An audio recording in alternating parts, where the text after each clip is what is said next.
A educação condutiva é um método de reabilitação educacional capaz de auxiliar pessoas com sequelas de lesão cerebral. Em Itajaí, o Centro de Pesquisa e Desenvolvimento de Educação Condutiva Pássaros de Luz se dedica a atender crianças e adolescentes através deste método desenvolvido na Hungria. É sobre isso que nós vamos conversar no Viva Voz de hoje, que já está no ar pela rádio e também pela TV Univale. Hoje quem está comigo é o acadêmico de jornalismo, Andrés Lindwein. Boa tarde, Lisa. Uma boa tarde para você que acompanha o Viva Voz pela Rádio Univale FM nos 94,9, TV Univale no canal 11 da TV fechada aqui em Itajaí, também pela internet no www.univale.br/rádio.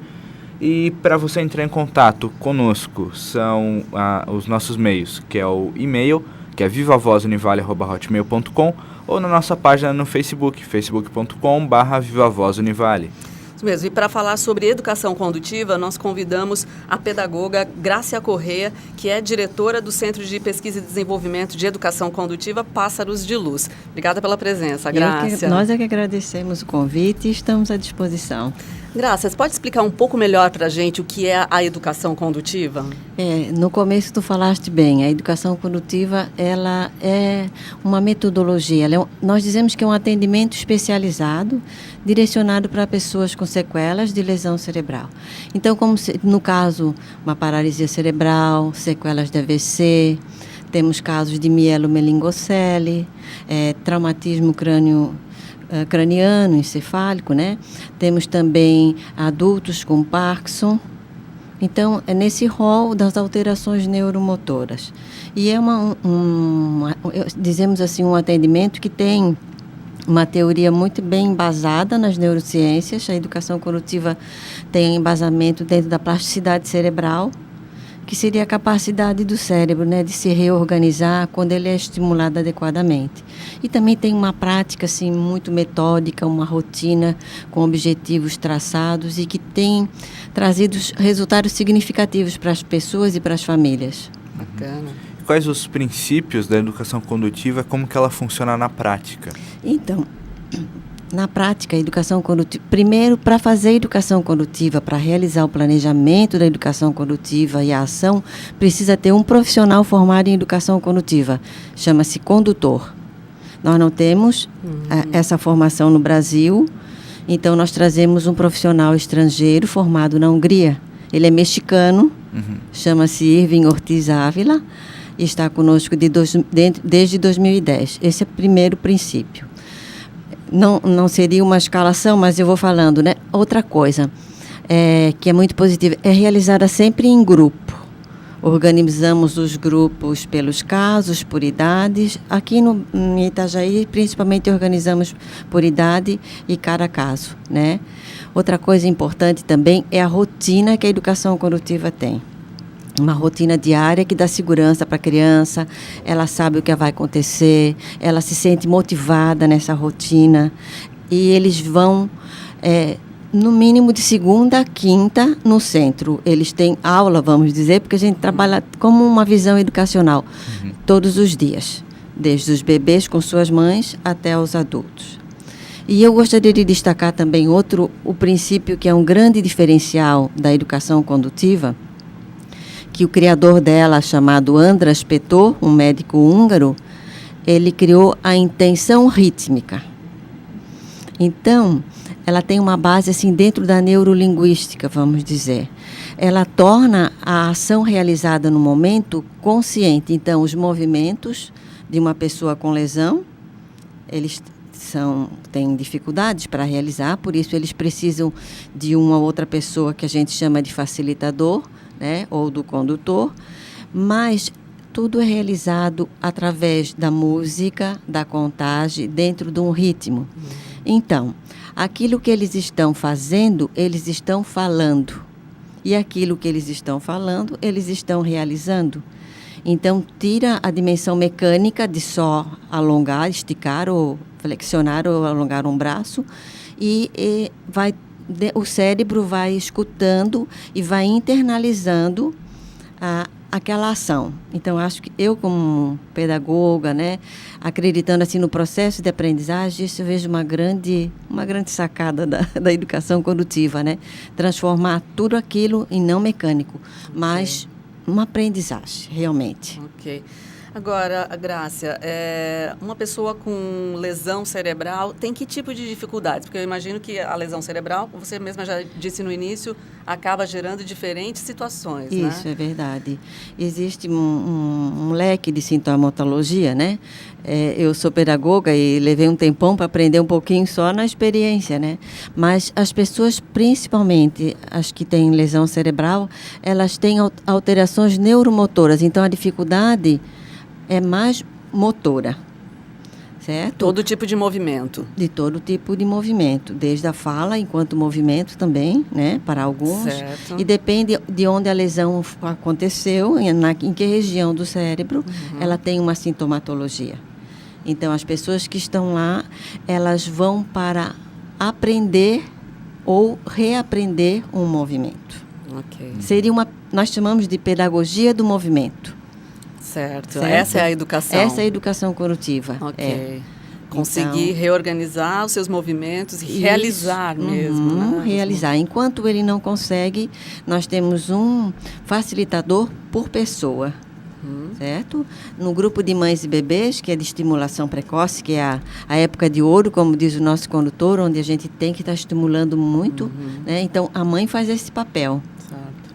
E logo que a criança adquire as funções de segurar a cabeça, de segurar o tronco, ela vai adquirindo autonomia. Então, o objetivo maior é a conquista da autonomia. Perfeito. E aqui na região, a educação condutiva, ela já é conhecida, não? Como que está isso? Então, André, na verdade, no Brasil, a educação condutiva ainda é pouco conhecida. Nós recebemos vários e-mails e contato de pessoas, por exemplo, já veio gente de Belém do Pará, gente de São Paulo, do Rio de Janeiro, mas ela é reconhecida internacionalmente, existem centros de educação condutiva em todas as partes do mundo. Mas na nossa região somos o único centro de educação condutiva. Estamos fazendo uma parceria com um grupo de Passo Fundo, no Rio Grande do Sul, para organizar um centro de educação condutiva lá. Eles estão naquele passo naquela época, assim, que eu quero até esquecer, difícil, do comecinho, sabe? Mas como a gente já tem experiência aqui e a gente quer mesmo que as coisas aconteçam, então a gente tem recebido e tem trabalhado em parceria para ajudá-los, que tenha mais um centro no sul, vamos dizer. Bacana. Agora, como é que aconteceu aqui? Como é que o centro surgiu? Como vocês conheceram esse método? Você está desde o começo, Grácia? Na verdade, assim, eu estava fazendo o meu mestrado em educação. E eu queria fazer alguma coisa que desse resultado. Claro. E eu assisti uma reportagem da mãe de uma criança que queria levar a filha para a Inglaterra. E ela é jornalista, ela morava em Florianópolis naquela época, em 2004. E eu comecei, e assistindo a reportagem, escrevi. Eu e muitos brasileiros escrevemos para a Inglaterra, que era o centro onde essa mãe gostaria de levar a criança. Certo. E, na verdade, se tornou a minha dissertação de mestrado. E para fazer, como não tinha documentos, bibliografia nenhuma, eu precisei ir ver a educação condutiva. Você foi lá? Eu fui ao México pela língua. Ok. Então, mas depois precisei ir. E fui à Inglaterra, nesse centro que a mãe gostaria de levar a filha, e fui também 2 vezes à Hungria, onde tudo aconteceu, né? Então, e desde a primeira vez que eu vim no México, é uma coisa assim, os resultados são muito efetivos, e eu logo juntei um grupo de pais. Então, a associação, ela é fruto de um grupo de pais. Que bacana. E de profissionais, né? E do seu faro, né? De ter observado e ido atrás das informações. Que legal isso. Bacana saber que você acabou, de uma certa maneira, trazendo para cá, né? Porque não tem na região mais nenhum centro desse tipo, né? Não temos ainda não. Temos só o nosso. Que legal. E qual a diferença da educação condutiva em relação a outras abordagens com pessoas que sofreram sequelas de lesão cerebral? Certo. Quando a gente assiste um programa de educação condutiva, que é muito legal, até convido vocês a irem até lá, né? As tarefas, os movimentos, eles até parecem com outras abordagens, vamos dizer. Aí o que diferencia, na minha simplicidade de pedagoga, né? Realmente é a intenção rítmica. Nós temos, a casa sempre está aberta, nós temos que receber mais pessoas e depois que elas assistem, a gente vai para um bate-papo. Primeira coisa que eles perguntam, por que canta? Olha. Por que conta? Então, é o que eu falei. Para mim, o grande diferencial é porque torna o movimento consciente. Então, a intenção rítmica, sabe? E, André, esse eu acho que é o grande diferencial. Além de ser feito em grupo também.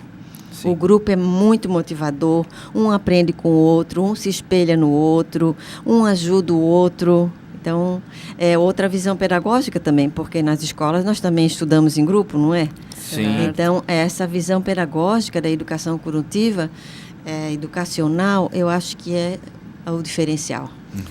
Grácia, e como é a relação dos alunos, vamos dizer assim, né? As pessoas que estão ali em busca de uma melhora na sua condição, né? Até fico pensando porque você disse que são vários grupos de faixas etárias diferentes, com problemas diferentes.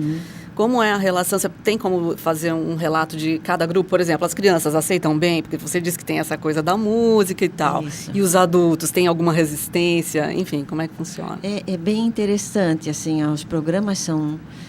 Como precisa ter o profissional para fazer isso, sabe? A técnica que eles têm... Olha, eu estou vendo educação condutiva desde 2004. Também não me ocupei de ser condutora. Não tinha mais nem idade para isso naquelas alturas, mas... Assim, a técnica é muito importante, porque as mães, o relato das mães é o melhor que tem, não é o meu, vocês têm que trazer as mães. Então, fica convite aí. Fica o convite. É como as crianças demonstram prazer em ir. Olha. É a minha escola, eles vão. Uma coisa combinado é assim, vão à educação condutiva, no outro turno vão à escola regular. Okay. Isso é uma das exigências, né? Certo. Mas elas sentem prazer em estar juntas, sentem o lúdico. As mães sentem-se muito apoiadas, principalmente no grupo de mães e bebês, que elas... Logo que tem a notícia de uma lesão cerebral, passam por muitas dificuldades, a falta de informação, a falta de apoio e tantos outros desafios. Então, no grupo, uma ensina a outra, uma apoia a outra, uma escuta a outra. E no grupo das crianças, ou no grupo escolar, e até no grupo de adolescentes, tem muita parte lúdica, sabe? Então, realmente, o grupo é muito motivador. Então, eu acho que isso aí é a relação que se cria lá. Além da própria relação da escola, vamos dizer, do centro, onde os pais vão todos os dias levar as crianças, onde os pais se unem para fazer as campanhas, porque a gente precisa de dinheiro para trocar o projeto. Então, quando se faz uma campanha como a gente tem agora também, né, todo mundo se mobiliza.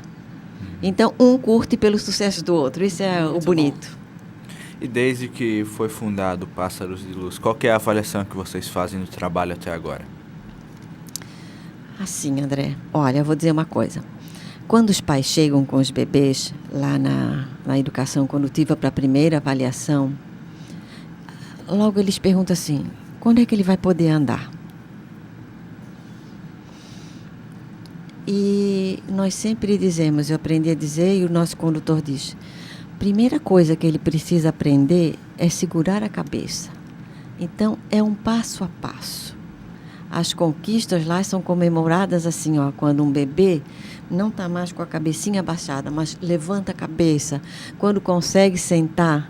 Hoje eu estava vendo uma foto do novo calendário e eu disse, gente, que emocionante. Era um adolescente que os outros calendários ele saiu deitado. E esse ele estava sentado no banco sem talas. Olha só. Então, sabe, a avaliação é todo dia. Abrir uma mão, fechar a mão. São pequenas conquistas diárias. E grandes também, de crianças que saem caminhando. E que fazem a diferença na vida de todos eles, com certeza, né? Grácia, a gente vai fazer um intervalo, daqui a pouco a gente volta a conversar sobre educação condutiva.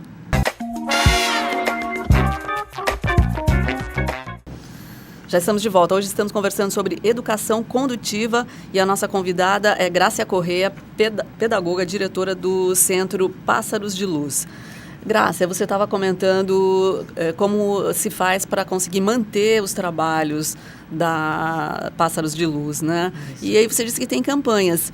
inclusive este mês, né? Conta pra gente o que está acontecendo. Certo. Então, a gente é uma entidade sem fins lucrativos e temos apoio do governo municipal também, estadual, mas principalmente precisamos fazer eventos o ano todo, como todas as outras ONGs, né? Então, fizemos nessa terça-feira, recebemos o apoio da Brisa Coaching, que fez uma palestra solidária, foi muito legal. E temos agora para o dia 28 o 4º Galeto Solidário, acontece lá no Colégio Salesiano e o ingresso é R$30. Nós estamos vendendo na nossa associação e com os pais também. Logo no domingo, nós temos, com o apoio do Laís Clube Itajaí Centro, nós temos a Paella Solidária. Oh, que maravilha. Então é às 13 horas, na Praia Brava. Ah, ok. E também é R$50, nós também temos o cartão. E tem o outro que eu esqueci de falar, mas que foi de onde começou essa história, o calendário de 2015 que a gente está terminando e que a gente vende e que nos ajuda muito. Porque sempre é uma lembrancinha, custa R$10, é um calendário bonito com as fotos das crianças e traz um bom retorno para a gente também. Então, para o final do ano, nós temos esses 3 desafios ainda. E 3 formas das pessoas participarem e colaborarem com esse trabalho tão legal, né? Ajuda demais a vida dessas famílias. Voltando agora até sobre o centro, quem pode ser atendido pelo Pássaros de Luz? Certo. Quem sofreu algo, que tenha alguma lesão cerebral, aqueles casos que eu falei, certo? As pessoas chegam lá desde 6 meses e a nossa aluna mais velha tem 75 anos, com sequelas de AVC, vamos dizer. Então, o nosso condutor faz uma avaliação, existe um documento próprio da educação condutiva, ele faz a avaliação dentro do desenvolvimento motor, emocional e cognitivo da pessoa e, dependendo se for um caso que a educação condutiva vá beneficiar e se nós tivermos vaga, a gente aceita. Neste ano, nós temos grupos desde, como eu falei, de bebês até adultos, e no total nós atendemos 39 pessoas. Uau. Começamos o centro com 7 adolescentes.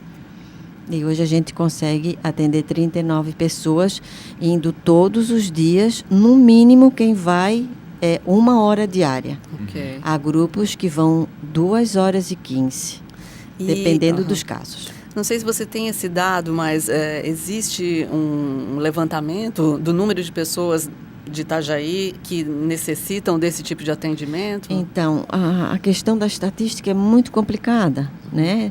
A gente nós, pelo menos, não temos esses dados, né? A gente sabe que tem muitas crianças no ensino regular, mais de 100 crianças no ensino na rede municipal. Olha só, certo? Entendi.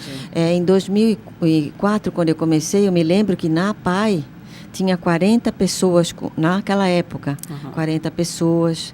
Então, os dados ainda são poucos, assim, que a gente vê que, assim, existem muitas pessoas, mas não estão compilados ainda, precisaríamos investir numa pesquisa, quem sabe um dia a gente consiga, mas as nossas pernas, como recursos humanos, assim, ainda são curtas para isso. Mas então... Mas é um desejo nosso. A pergunta é bem no sentido de expansão, né? Quer dizer, pelo que eu percebo, então, há uma necessidade de expandir. Há uma demanda grande, nós temos uma lista de espera.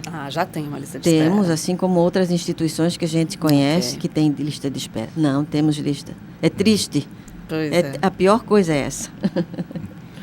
E quais os avanços conquistados pelos alunos depois que eles iniciam, né, esses trabalhos no centro? Até quanto tempo demora esses avanços? Se vai de cada pessoa? Como funciona isso? Isso, vai de cada pessoa, depende da lesão, depende da idade que ele chega no centro, os estímulos né, que ele recebeu antes, com outros atendimentos, certo? Então, cada caso é um caso. Mas uma coisa legal, assim, que a gente vê com os adultos, porque os que falam é muito mais... A maioria dos nossos se comunica não de forma verbal, então é mais complicado de a gente ter esse feedback. Mas é bem interessante com os adultos, que a gente tem, que são poucos, mas eles dizem assim, como eu me sinto mais seguro, como eu me sinto mais motivado, como eu descubro que eu sou capaz de fazer alguma coisa, pegar um copo e tomar sozinho, já controlar meu movimento. Então, a realidade deles é muito diferente da nossa e a gente, às vezes, não valoriza, né? Então, são pequenas conquistas diárias. Tá certo. Agora, você falou bastante do condutor, né? E você disse, inclusive, que são poucos. Como é que faz para ser um condutor? Qual é o caminho para a formação desse profissional? Eu até estudei um pouquinho do currículo, da grade curricular, quando fiz a pesquisa, né? O condutor tem uma formação, uma graduação de 4 anos, período integral. Olha só. Essa graduação, pelo que eu sei, tem na Hungria, lógico, na Inglaterra, nos Estados Unidos. E eu escutei alguma coisa em Israel. Nós tivemos num congresso ano passado na Alemanha e eu escutei alguma coisa, mas o inglês ainda me trai muito, então eu fico... Então, mas existe também, em determinadas épocas, e o último que eu tive conhecimento foi uma especialização na Inglaterra. Então, é um curso de 2 anos, também, mas de período integral. Por quê? Como a educação condutiva, ela olha o ser humano no seu desenvolvimento integral, cognitivo, motor, psicológico, a formação é muito ampla e muito rígida. Vocês conhecem, por exemplo, os métodos húngaros, eles têm uma disciplina. E cá entre nós, a disciplina é o segredo do sucesso, né, gente? Né? A gente vê a diferença que tem. Sabe, os nossos alunos, eles sabem qual é o objetivo deles daquele dia ou daquele momento, eles dão feedback da forma que eles podem, se eles atingiram ou não naquele dia, e eles são valorizados por isso. Bacana. Então, quer dizer, é um caminho interessante, mas ainda está difícil. Ainda sonho um dia. E tem pré-requisito? Ou precisa ser formado na área de saúde? Como funciona? Não, pode ser formado na área da educação. Eles não estabelecem um pré-requisito. Ok. Sabe? Principalmente, claro, os que se interessam da área da pedagogia, da fisioterapia, da área da saúde, da educação, né? Então, não tem um pré-requisito. O que precisaríamos no Brasil é alguma instituição que se empolgasse com a ideia, né? Quem sabe, daqui a uns anos. Pra cá, né? Isso mesmo. Além da parte motora, é trabalhado também o aspecto intelectual, emocional, psicológico, certo. Como tu falou antes, né? De que forma isso é trabalhado e qual que é a importância desse trabalho? Olha, veja assim, ó, no comecinho do programa, por exemplo, um exemplo, né? O condutor dá um objetivo. Olha, João, o teu objetivo agora é manter a tua cabeça ao meio. Para o outro, o teu dependendo do tom, o teu é relaxar o teu corpo. Então, isso já cria uma conexão, estabelece um objetivo, uma meta, isso é muito cognitivo, né? Faz o programa motor, cantado, contado, estimulando o cérebro com isso. Assim que termina, um programa dura, depende da época do ano, se é no começo do ano 20 minutos, os de agora já estão em 40 minutos, porque é gradativo. Terminando, ele pede feedback daquela criança. Então, isso é muito pedagógico, isso desenvolve estruturas mentais. A música também desenvolve e o motor aliado à linguagem, muito mais ainda esse desenvolvimento. O trabalho em grupo, ele desenvolve a habilidade social. Por exemplo, quando eles fazem o lanche, um espera para o outro para começar o lanche. Eles começam e terminam juntos, certo? Então, eles têm, mesmo no momento de lazer, eles têm a consciência de pertencer ao grupo e de aprender a respeitar as normas e os limites do grupo. Perfeito. Graça, além do condutor, que outros profissionais estão envolvidos com o centro? Então, nós temos 7 facilitadores, que é um convênio que a gente tem com a Fundação Catarinense de Educação Especial. Então, eles são formados, treinados pelo nosso condutor. Toda sexta-feira à tarde, por exemplo, agora, eles estão lá. Eles têm 4 horas semanais de teoria e prática. Tudo o que eles vão realizar com os alunos, eles antes entendem a teoria e antes eles realizam um no outro para sentir até onde vai, que é o tamanho da força que tem que colocar.